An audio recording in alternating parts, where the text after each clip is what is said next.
Good morning. So glad to see you all. Even though I can't see you, I know you're there. My name is Don U. Perry, Director of Equitable Economic Development for Wake County Economic Development and the Director of Diversity, Equity, and Inclusivity for the Raleigh Chamber.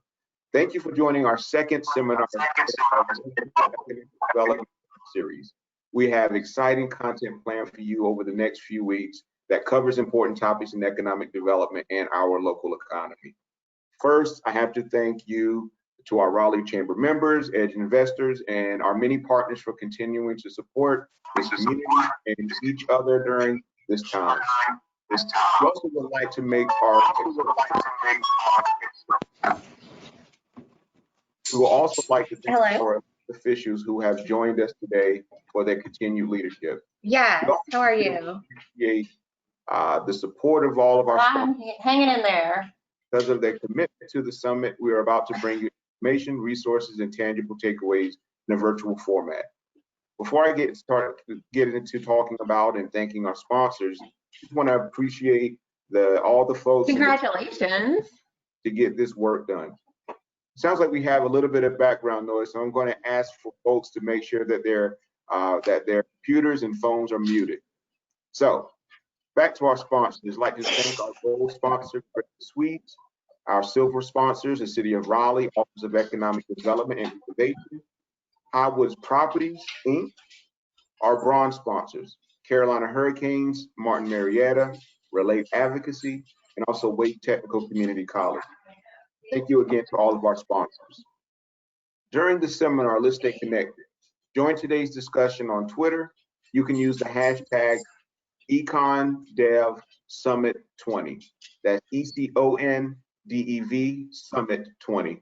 And tag us using @RaleighWake and @RaleighChamber. Please also note you will receive a recording of this presentation and a blog capturing the event in the next few days. Today's seminar, we will feature a conversation about economic mobility and inclusive. Yeah, that's typical. You'll need to leave 4 or 5 messages and then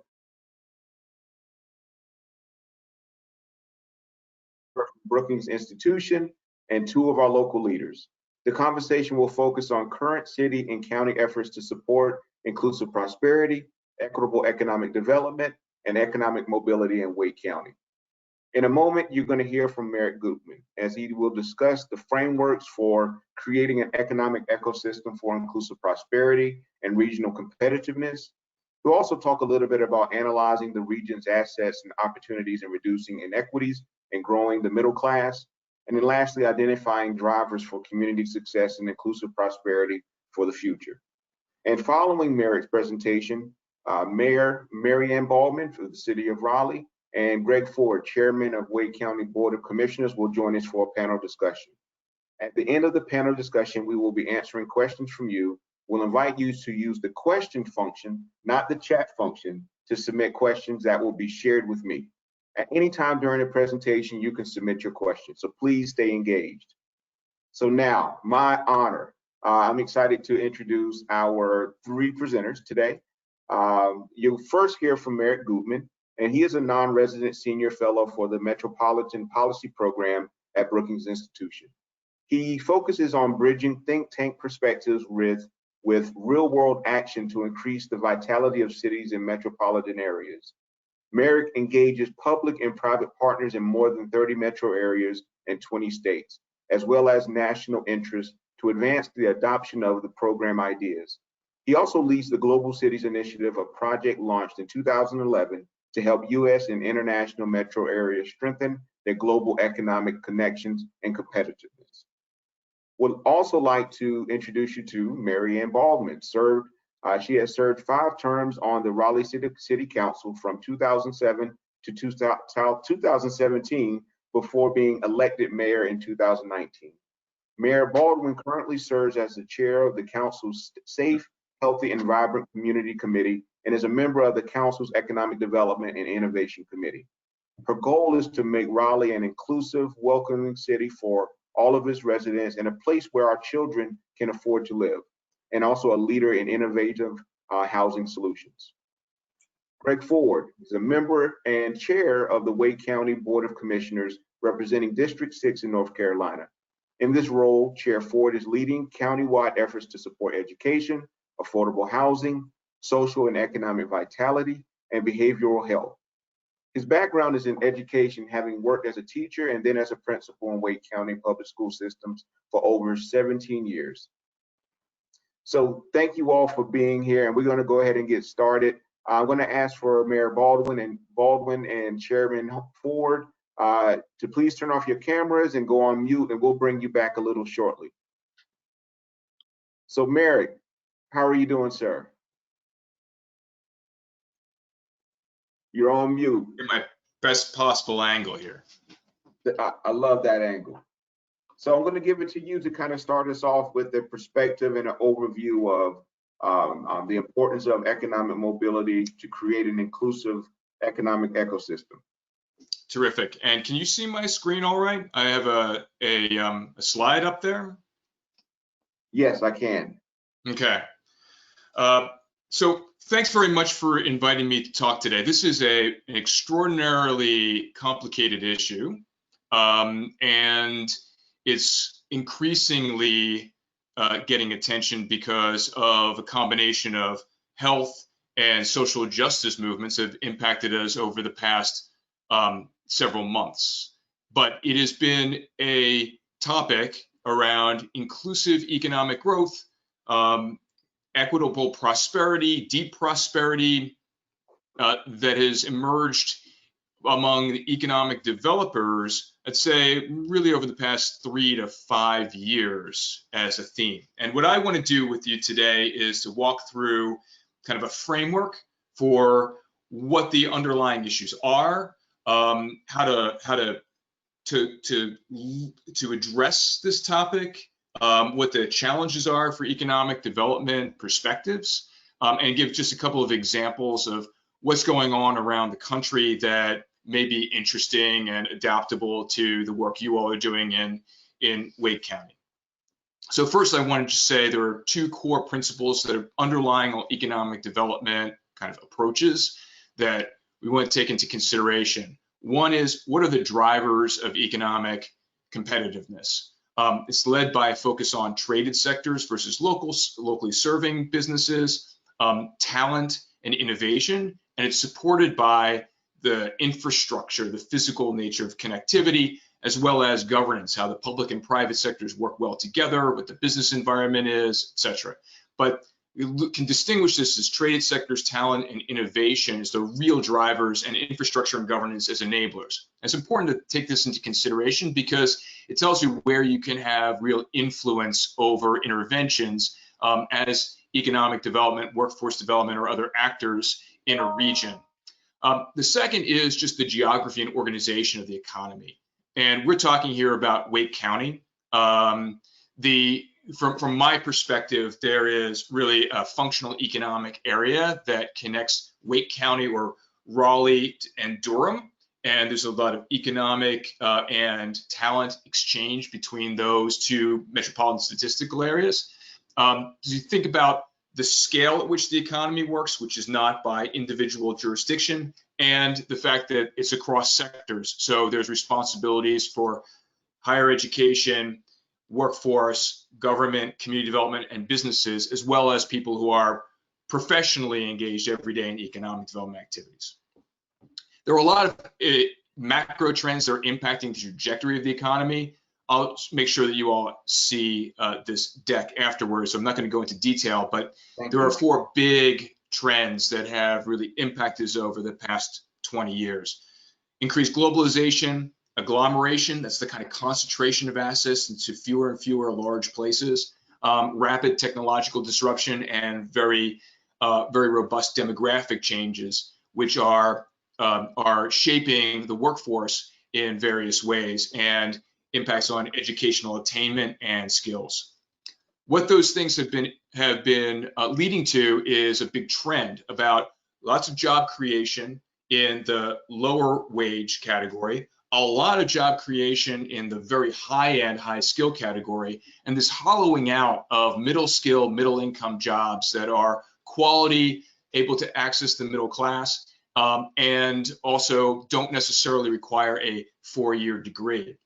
And that has had significant implications, whether it's for the white population, Black population, Hispanics, but it's had general implications across the economy for whether your kids are going to do better than you are at certain ages. And it's impacted the state by states and localities in very disparate ways. So you see this big red blob on this map about the potential for economic mobility. That southeastern part of the United States does not have as much potential for economic mobility of children over their parents as other parts of the country do. The fact is that greater economic mobility actually contributes to higher economic growth. And looking at this inclusion issue from the perspective of, obviously there's a social and moral case for inclusion, but there's also important to recognize and articulate that there's a business case, because that engages non-traditional stakeholders in a shared goal of making the economy work for more people and ensuring that there's access to economic benefits. So if you think about whether economic mobility actually contributes to higher economic growth, the answer is yes. Places that have those assets in place and engage more of the population and diverse populations in the economy more effectively actually do better. And firms as well also do better when they are engaging workforce and leadership that is more inclusive, more diverse. What does this mean for economic developers or people who are worried about economic growth in regions? Well, it requires a different kind of metric for how economic developers are being held accountable. Traditionally, people are focused on growth. How many jobs did we create in a particular period of time? What can we claim attribution for? And a lot of times that's about trying to attract businesses in versus from growing from within, because it's easier to identify and count numbers than it is to say, I helped a local firm export more and therefore they've added 3 people. But growth is insufficient in terming economic success. You can have growth without inclusion, and that's the case in many places across the country. You also have to take into account how well your firms are doing their productivity, which is prosperity, and then inclusion. Who is benefiting from that growth? You can have growth without inclusion. But the truth is, you also can't have inclusion. You cannot have inclusion without growth. And that's a particular perspective that blends community development interests and people who are concerned about disadvantaged or excluded areas and people who live in them, and the benefits of a regional economy.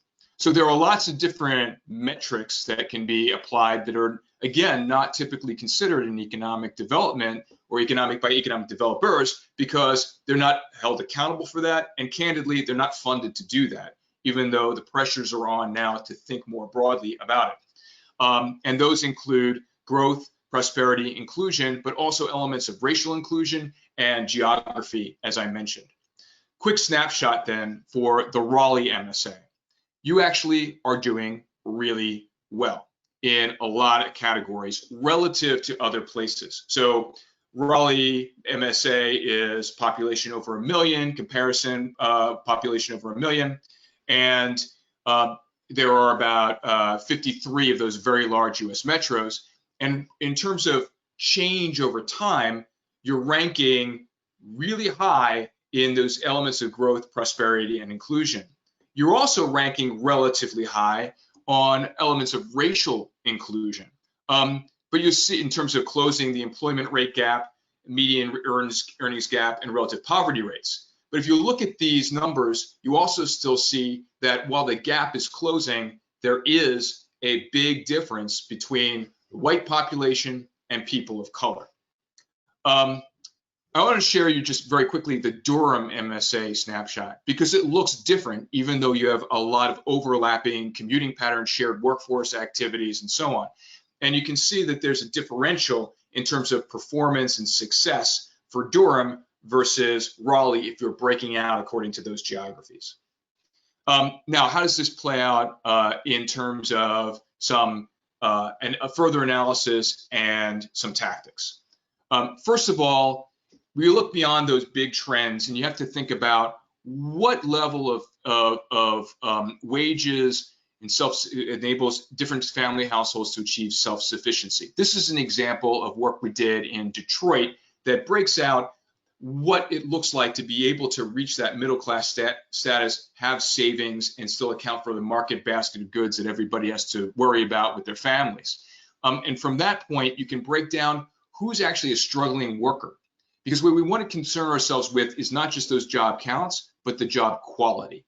You can look at those analyses, and I'm just breezing through this to just give you a sense of what things are versus going into detail. And again, I'll share this deck with you later so you can delve into it more.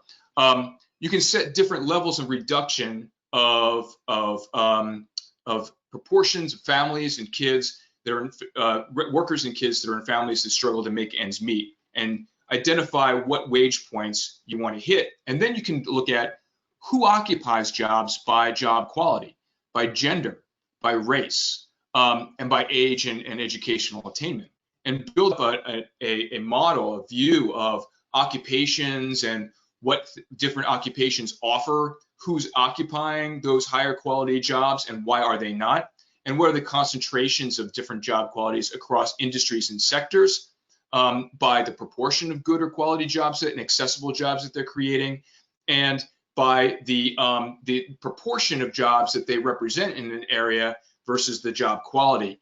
And here I'll just highlight that really the largest category that was in Detroit was around healthcare. Everybody looks at healthcare as a growing industry, and with lots of job opportunities, but the quality of those jobs is highly variable. And what it looks like in your region with more of the innovation-oriented healthcare versus the locally serving healthcare will have a different mix. But it tells you in the combination of workforce and industries whether there's alignment and how to think about economic development outcomes from this job quality perspective.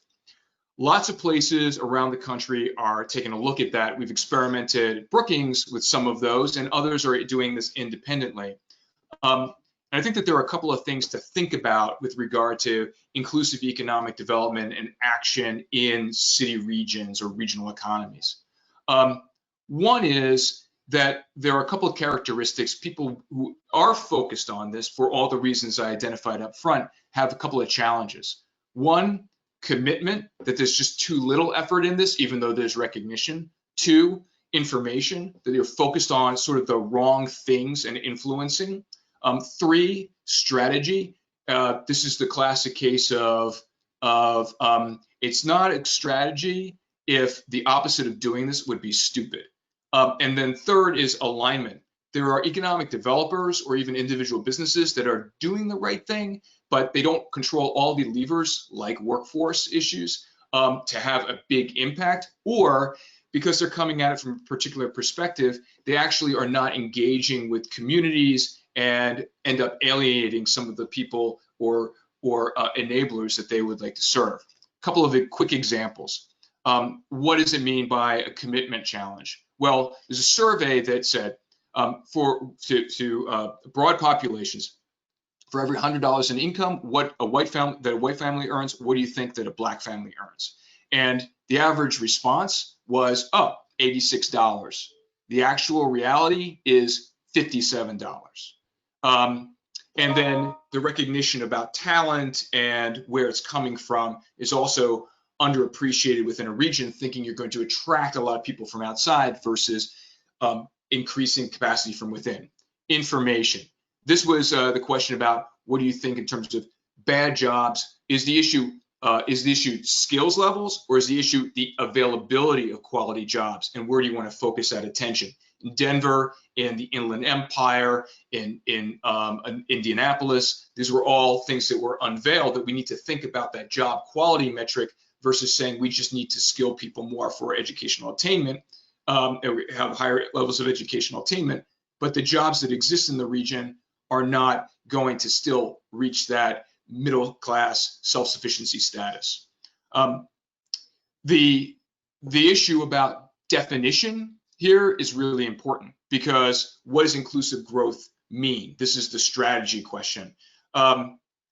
Prosperity for everybody is something that everyone can agree with, but what metrics are you actually setting? so that you can determine whether you're achieving that goal and how are you defining that that economic inclusion.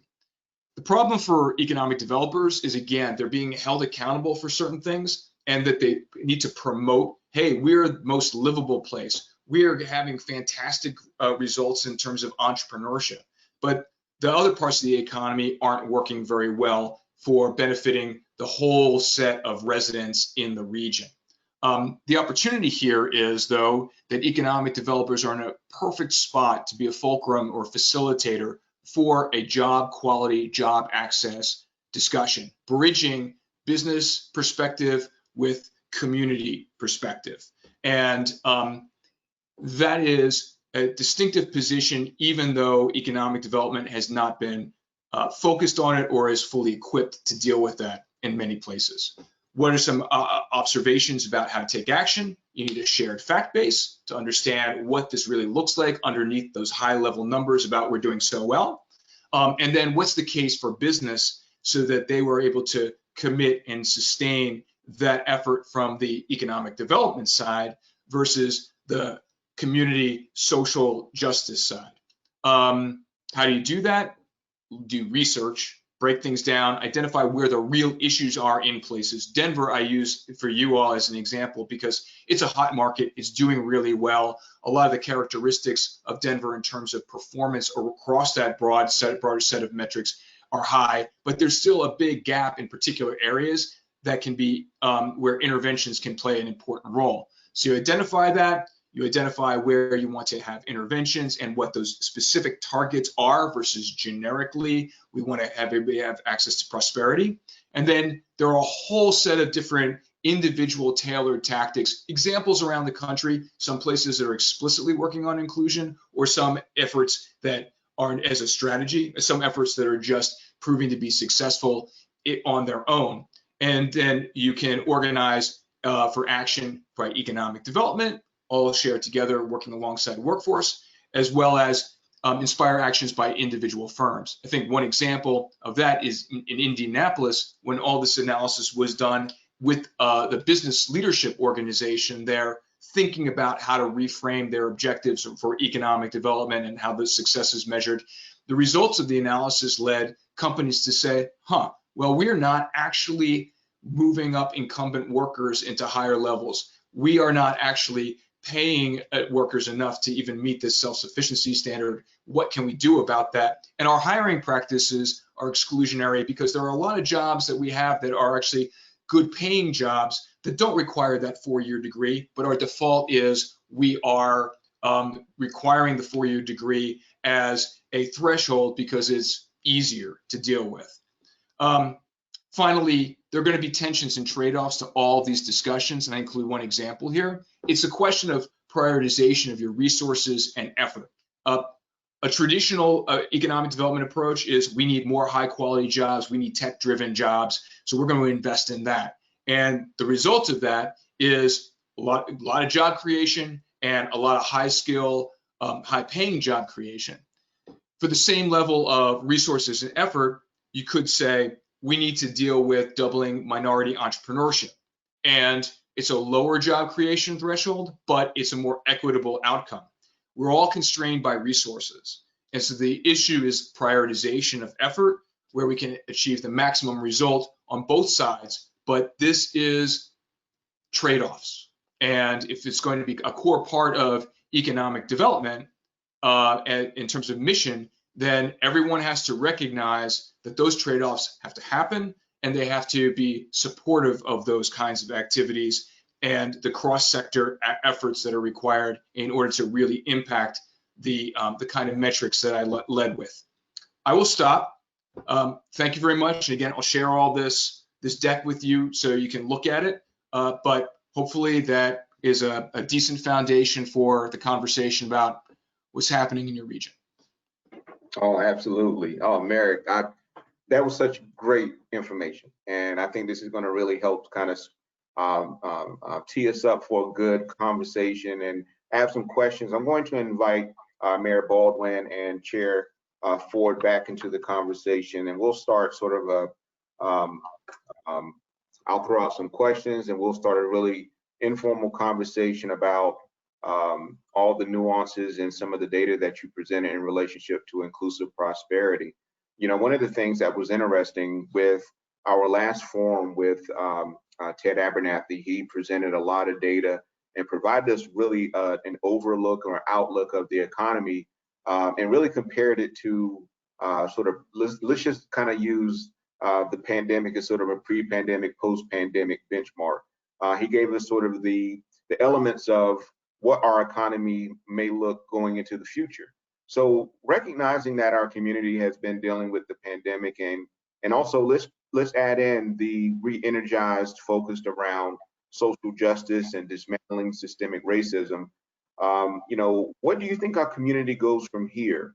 You know, recognizing that these events really have exposed some deep inequities. You know, what do you envision for our community? Let's sort of level set there. Mayor Baldwin, do you want to start us out with that? What are some of your thoughts?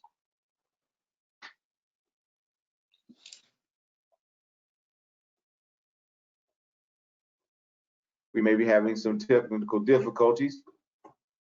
Are you able to hear me, Mayor? All right. So I guess somebody unmuted me, so thank you. You know, we are dealing with something that has been hundreds of years in the making. Yes. And we can't solve this in 2 weeks. Yes. This is like, we're dealing with COVID, we're dealing with all these other issues. So we're focused on short term. But one thing we can't do is forget long term. And so we're doing some of the short term things, like, you know, I'll just give some examples.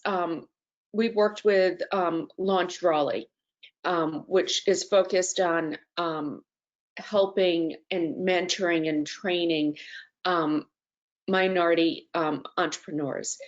We have been working on our housing bond, an $80 million bond.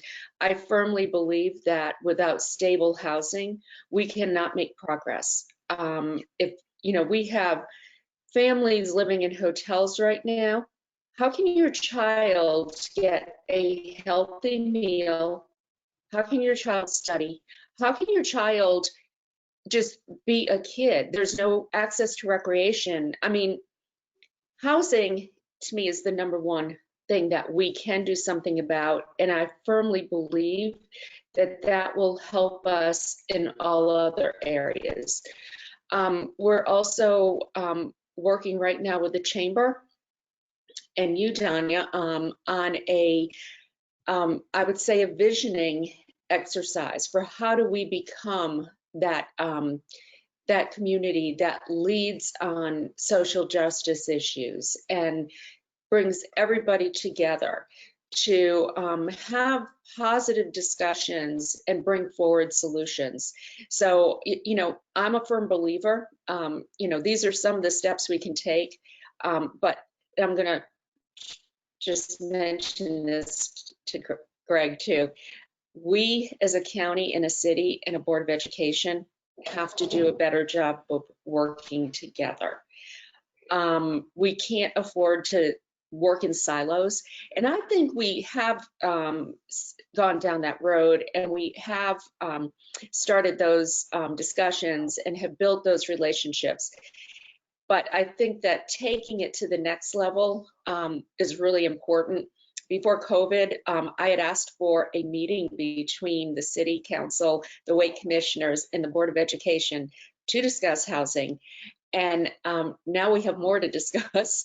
And so I know Greg and I have talked about this. We both feel that this is an important step that we need to take. I love it. And you know, Mayor, one of the points that you really bring forward when you think about those elements that are critical for economic mobility, you know, thinking about how do we support our small businesses and our historically under-resourced and under-networked small businesses, all the way to looking at housing. Even when you think about the elements of childcare, how important that is. And with the pandemic, how has that impacted our small businesses that provide childcare? You know, we're going to have a deficit when we sort of return back to a new normal. So all of those elements of economic mobility are critical. Now, Chair Ford, what are some of your thoughts when we think about, the elements of economic mobility, and where are we right now? I mean, it seems like we are navigating 2020 does not seem to be very, very kind to us at this point. So far, but we're still only halfway in, so I'm an optimist by nature, but also a realist. So obviously we need to look at our current data and trends. But I just want to piggyback off of what Marianne mentioned. We have had many conversations, and historically the city and the county have not always been aligned, including with our school system. Even before the school system was integrated, there was very much a separate but unequal distribution of wealth and opportunity in the county. So this very well may be the first time where the mayor of North Carolina's capital city and the chairman of the board of North Carolina's capital county are on the record acknowledging the disparities and the results of 400 years of racial and historical and institutional racism in our society. And so as Merrick's map showed, we are in the South, and there's an overlayer that folks often don't like to talk about, that historical piece that undergirds a lot of these disparities that we're dealing with today. So we're not looking at band-aid approaches, we're actually looking at systemic changes. And as Marianne mentioned, that takes a lot of time. It takes a lot of will on behalf of politicians, on behalf of corporate sector, which traditionally drives a lot of social change more than they're often given credit for, which is why I appreciate so many folks being with us today. And then, of course, carrying the population with us, sometimes not with everybody's support. So anyway, immediately, some of the changes that the Board of Commissioners are making and efforts. Just this coming Monday, we're sitting down with our sheriff, Joe Baker, to discuss law enforcement and the agency's response to the protests in Raleigh. We want to have an open and real conversation.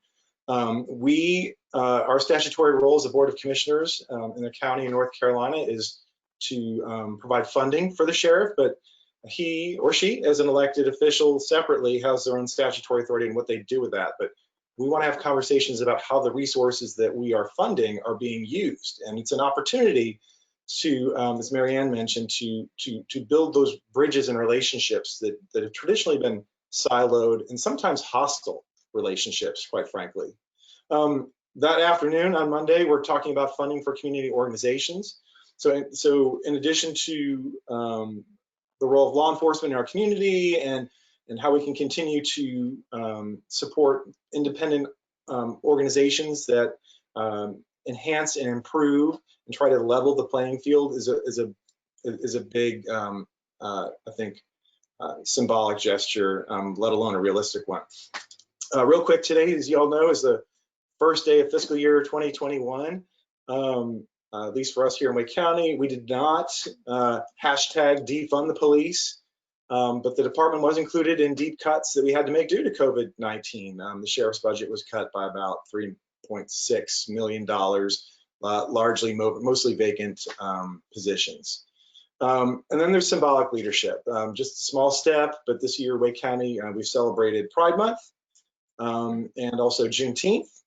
And we're looking at making that a paid county employee holiday. So on things where we can set an example and not necessarily dictate by ordinance, incentives are always better. That's where those are just a few of the examples where we're trying to make some efforts. I love it. Well, and you both really brought up some great points about understanding the roots, understanding the root cause and recognizing that, we're talking about centuries of challenges, specifically in relationship to systemic racism. And when we really go through the data, we tend to sort of rely on that upward mobility study that Raj Chetty spoke to, and Merrick, that you showed us within your presentation. And some would say that, and I think many would agree, that Wake County and Raleigh is an incredible magnet, but our ladder is a little bit shaky, that ladder of economic mobility. And so, based upon Raj Chetty's work and And Mayor, just thinking about some of the conversations that you've had nationally, what are some things that you see in terms of some first steps that our really needs to focus on to start to build that strong ladder? Sorry, you cut out for me a little bit. Could you just repeat that last bit? Oh, I'm sorry. So what are some, when we think about creating an incredible ladder to parallel our incredible magnet, what are some first steps? What are some, what charge would you give us in terms of really launching our equitable economic development work? Recognizing that, in all honesty, my position literally is a reflection of our community looking at how do we address these challenges over the last 2-3 years. So just from what you've seen nationally, what are some of your thoughts? I think there are a couple of things, 2 key points, and I try to bring them out in my comments up front. One is the engagement of non-traditional stakeholders. So yes, your position is a great example of a commitment by a business leadership / economic development organization to address the topic. It is you, right? It is not mainstream through all policies and programs of economic development efforts. You're trying to achieve that goal. But business leadership, as was already stated, business leadership able to actually work and commit to this, not as a corporate social responsibility thing on its own, but also recognizing candidly self-interest in this to keep that momentum going. And the willingness of historically, it's been really tough. I mean, you go to places, and I'm a middle-aged white guy from Washington, D.C. So I am not a great spokesperson for a lot of the stakeholders who are impacted by this issue. I am a comfortable face for people who we need to engage in, like the power leadership in the business community, to interact with the people and the organizations that are trying to achieve economic mobility for the residents the community members, the citizens they represent. And this bringing together a perspective, because it is, I find in a lot of places, equally a problem or a challenge to articulate to community organizations the importance of economic growth and how to connect their neighborhoods into the way the economy actually works, versus trying to bring the economy into your neighborhoods and have a job on your corner or the next block over. As it is for engaging business leaders who say, why should I invest my time and effort into making these kinds of trade-offs when I would benefit from broad-scale economic growth and job counts, versus recognizing the labor force issues, the drag on the economy, and the this is a competitiveness case and not just a case of charity, right? So bringing those perspectives together is really critical, because there's extraordinary distrust on both sides and different terminology that's being used for how to measure success. So that's the engagement of those non-traditional actors toward the common goal, explaining to both sides what the words mean for each other, and not having the business community come in and say, I don't want to be yelled at for not being here for a long time, and have the community advocates saying, I will not criticize too much because you haven't shown up before. That's one thing, right? So we need all those actors, and as everyone's saying, the connection between systems, the core systems being economic development and workforce development. The second issue is how to bound this so you actually can accomplish something tangible. And there are all sorts of dimensions that are influenced here. You have housing, you have early childhood education, you have transportation. All of this stuff adds up to barriers. The question is, what can you influence so that you can demonstrate progress without being overwhelmed by the 400 years of problems that have built up and the systems that need to be changed? So if you say we need to have a more inclusive economic development strategy, that's one thing. If you want to say we have to deal with the history of redlining and exclusion or job access, that's another thing. But the problem will be taking on too much and then setting expectations in a way that you're not going to be able to really target and make some progress in areas where you have some real influence and the ability to invest in those significantly so that you actually see results. And this is a really hard, I mean, everything I'm saying is really hard to do in the civics of a place, but those are my two recommendations. And all of it has to be underpinned with a common understanding of like what the circumstances are. So that research piece is really important, but it then has to translate into, okay, not just strategy level stuff, but tactics and commitments by the people who are doing work or paying for work to be done.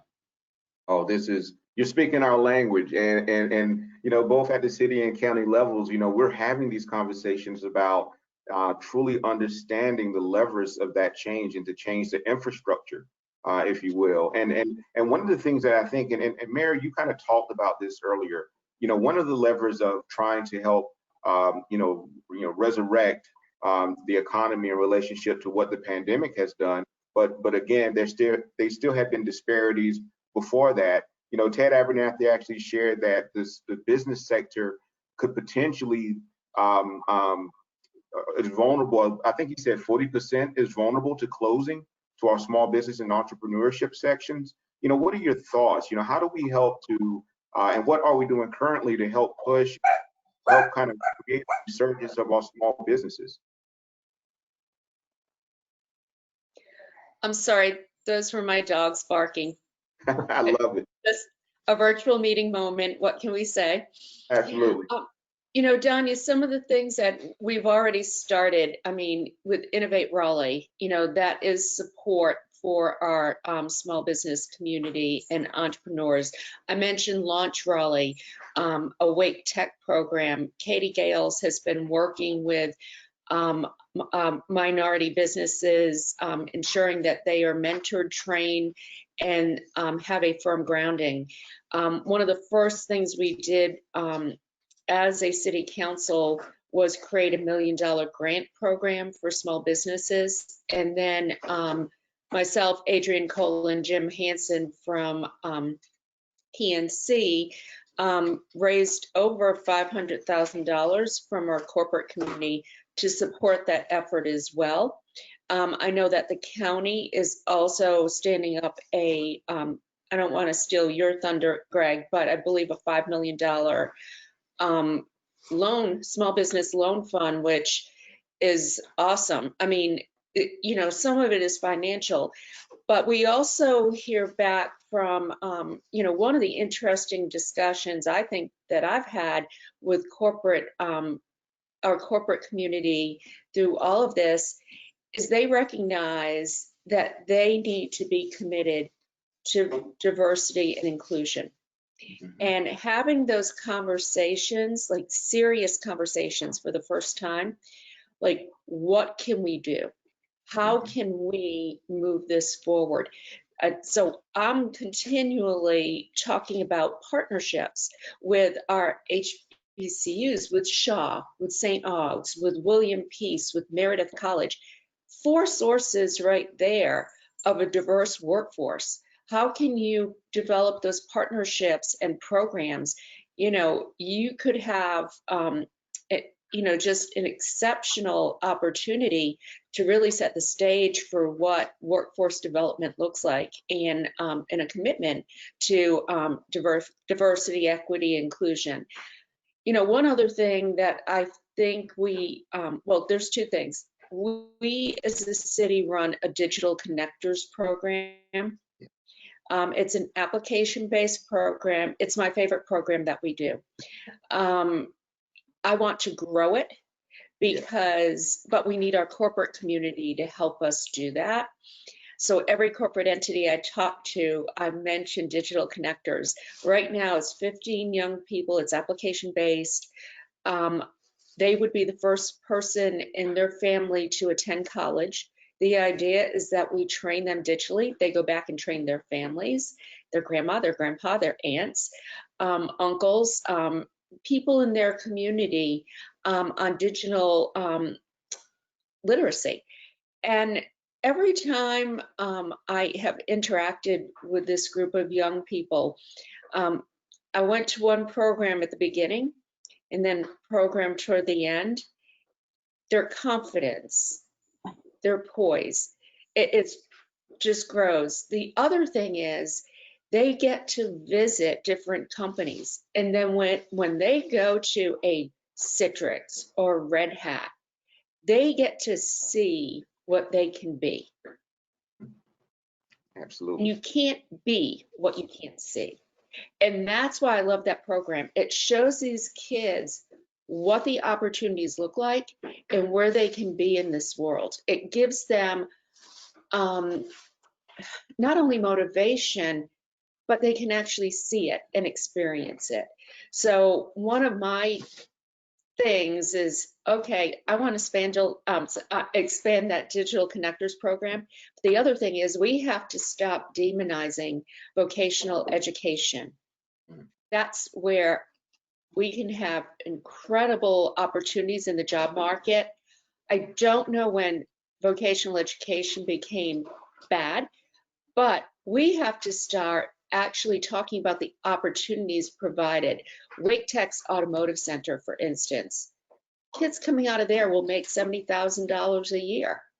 Nothing to scoff at. We need plumbers, we need electricians, we need HVAC people, we need people in the construction industry desperately. These are good jobs that are vocationally based. We need more emphasis on that. Not everybody can get a 4-year degree. Not everybody wants to. Everybody has different talents. It's about time all of us started recognizing that and talking about schools like the Vernon Malone High School and partnerships with Wake Tech and others. I'm big on partnerships and collaboration, but also the big thing is, we can do a lot, but if kids can't see the potential, nothing happens. Absolutely. And you provided an amazing sort of overview of a lot of the assets that we have in the community. And there is I think, a collective spirit around how do we organize around inclusive prosperity. And to Merrick's point, this isn't about charity. This is going to make us an incredibly competitive region if we make sure that there's full participation. So Chair Ford, when you think about that construct of how do we ensure that inclusive prosperity really synergizes, and again, I go back to, I understand the conversation has been going on for 2-3 years, and my role sort of is an initiator of doing that work. But what are some other areas that you feel as if we've been doing really, really well, understanding we need to do better, we always need to improve, but what are some areas that you feel like the county has really supported around towards the strategy of inclusive prosperity? Sure, it's a great question. Well, first of all, I think a recognition that and shared acknowledgement that this is not just a token strategy, but it is actually good for business. I think that was one of Merrick's points. We've moved past a place where diversity, equity, and inclusion, upward mobility, serving underserved, underprivileged populations is more than just a part of a corporate or governmental vision statement or posters on a wall in a break room, on the 4th floor or whatever. It's about SMART goals. That's how I was framing it. SMART goals. If you're not familiar with SMART goals, it's an acronym. Goals that are specific, measurable, attainable, realistic, and time bound.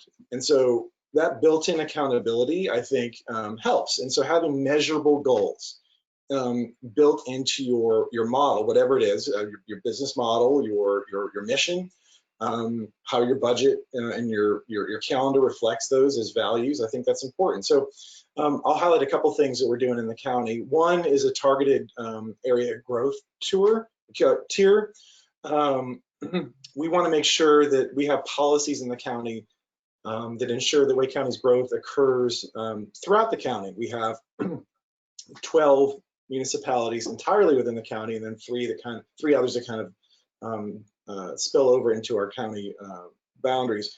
In 2018, our board voted to add a new tier to our existing incentive policy that's targeted specifically on growth areas, places within the county that are experiencing the challenges that we're talking about, like high unemployment and poverty, and a lot of it generational poverty, places like Zebulon and Southeast Raleigh and Garner.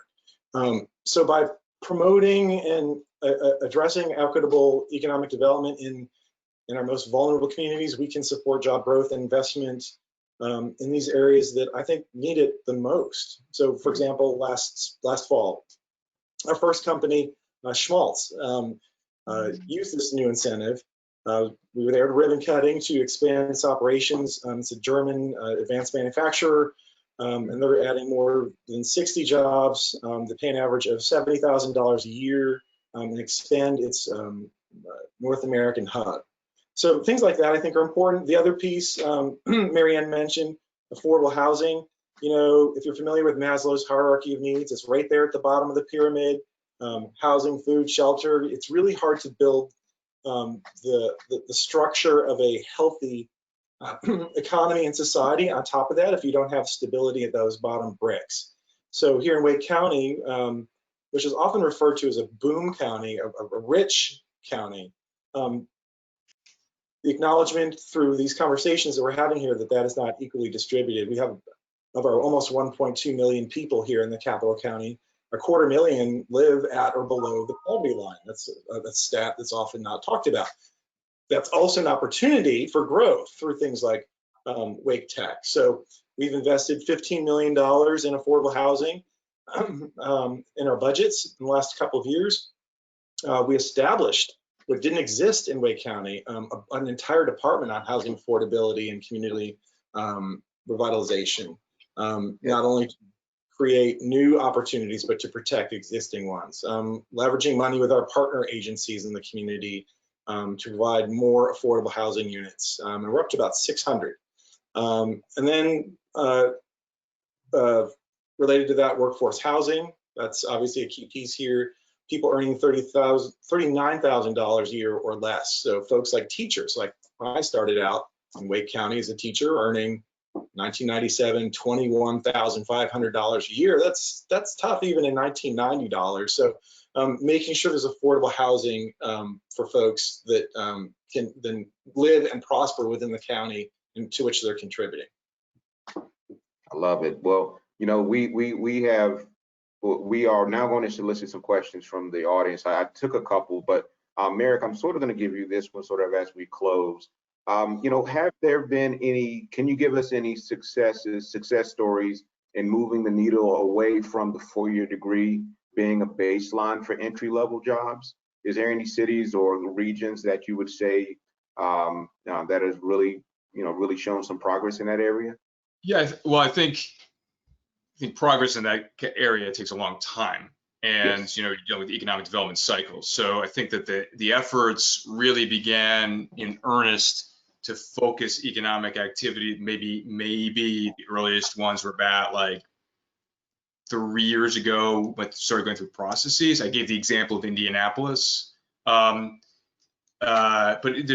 Indianapolis, Detroit, the Detroit Regional Partnership just is a new entity. It just put that at the core of blending its traditional cluster approach with this issue of promising or good jobs. So choose amongst the clusters and then do some of the programming kind of work that was mentioned by the mayor. How do you align in order to support people accessing those jobs so that opportunity industries concept about what kinds of jobs are being created and are they good, to prioritize your economic and workforce development activities more effectively. Indianapolis, San Diego, Detroit, I would say Detroit's implementing now, Inland Empire, Denver's starting to do this, but I don't think that there's a success story at scale. Because all this is really new. This I emphasize again up front. What economic developers are being asked to do with an economic development strategy is fundamentally different now than it was even 5 years ago, right? And 5 years ago, we were talking about the huge reduction in new businesses moving in, the business attraction model. Now we're talking about, so we're emphasizing growing from within, which was underrepresented. Mid-sized firms versus lots of small startups, and then this like big firm orientation, because a lot jobs come from younger and mid-sized firms. What is the right balance for economic success? And so all of this puts you all pretty far ahead with an emphasis than other places that, you know, haven't really thought about it and are or being just starting to implement. I just want to mention maybe 3 points on this. One was, you know, the opportunity industries kind of theme that has already been mentioned, and thinking about that middle skill, middle income job creation and access, not just the high end, which this region is really good at. Two is the scaling up. Again, been mentioned that there are activities that are happening, but you know, on those 4 dimensions that I described, it's either too diffuse or it doesn't reach enough people. And part of the challenge about programs versus the kind of work that you can do by offering up to firms, here are different activities that you can, the multiplier effect of them doing the work versus having to fund individual programs, unless you're putting a lot of resource into those programs themselves, that's really important. How do you get to scale on things that are already promising? And a lot of that is about getting everybody to work together in the same direction and agree to particular things so you can reach that scale. The third one is this question about, you know, small businesses in particular, but the geography. And you know, this was a county point. The most exposed firms, even though PPP went to everybody, right? The most exposed small businesses were the ones who were created most recently, which is post-recession, women and people of color, right? And those businesses, the majority of them are actually in geographies of disadvantage, right? And those are the ones that are most at risk. Because I could go down to my street here and the restaurant that is forced to go out of business will be replaced. The restaurant that was created in a low-income area that is with the sweat equity and small capital of individuals who are a person of color or a woman will take a hell of a long time to get replaced coming out of this. So the focus of effort has to take into consideration that geography. And then I'd say as tactics, other points already mentioned, specific targets around entrepreneurship, because a lot of challenges on entrepreneurship are that it's a social network and it's capital access through people you know. And so the ability to connect people more effectively and not just create a, you know, this is a program for women or this is a program for a Black community, but connect them into mainstream activities is really significant. That's a great area of opportunities, untapped in most places. And then the incentives question. Are incentives being adapted or reflective of this job quality and middle skill job creation? It's a trade-off. Again, you can, you know, you're going to have different kinds of firms and sectors that you're prioritizing for that with your incentives policies and the way you spend your time than you would if you were thinking more about, you know, just generally job growth. And working with Michigan actually as a state to adapt their incentives choice making to be more reflective of that. So there are lots of really specific tactics that have to be appropriate to the local circumstances, whether it's the organizations or the economic mix and the workforce mix. But there are very specific things, going back to your original question, that are proving promising in addressing some of these issues, as long as it's coordinated, really focused, and everybody who has a pool a lever to pull on is working toward the same metrics. Wow. Well, I can listen to you three all day long. I can't believe it's already been an hour. We are up against the clock here. First, I want to thank you three. Truly thank your passion, your information, and your insight. I truly believe, you know, Mayor and Chair Ford, I truly feel like we have the collective will to really have some change in this community. We've seen it. At this point for us, it's about implementing it, and time will tell, but I think we're definitely trending in the right direction.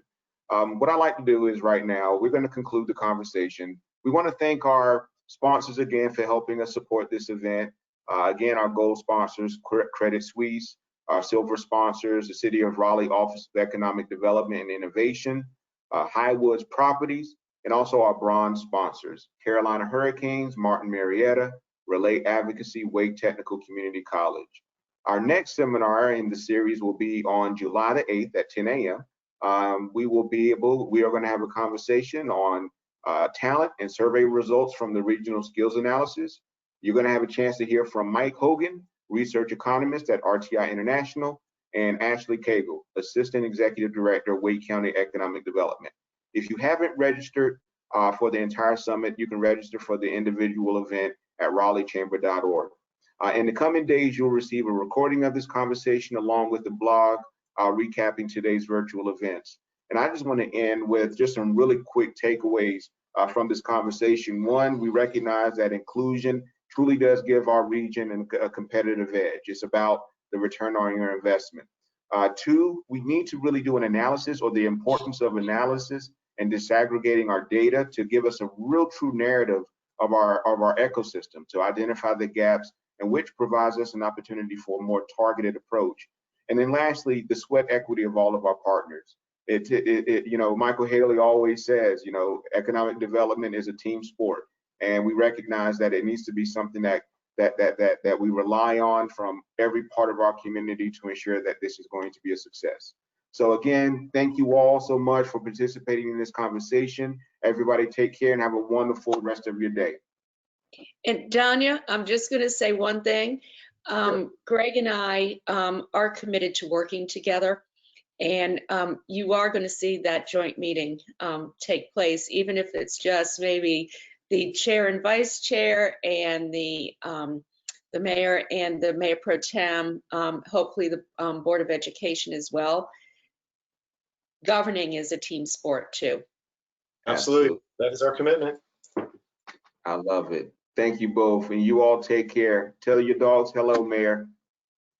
Thank you. All right, bye. Thanks. Appreciate it. Bye, everyone. Thank you. Bye.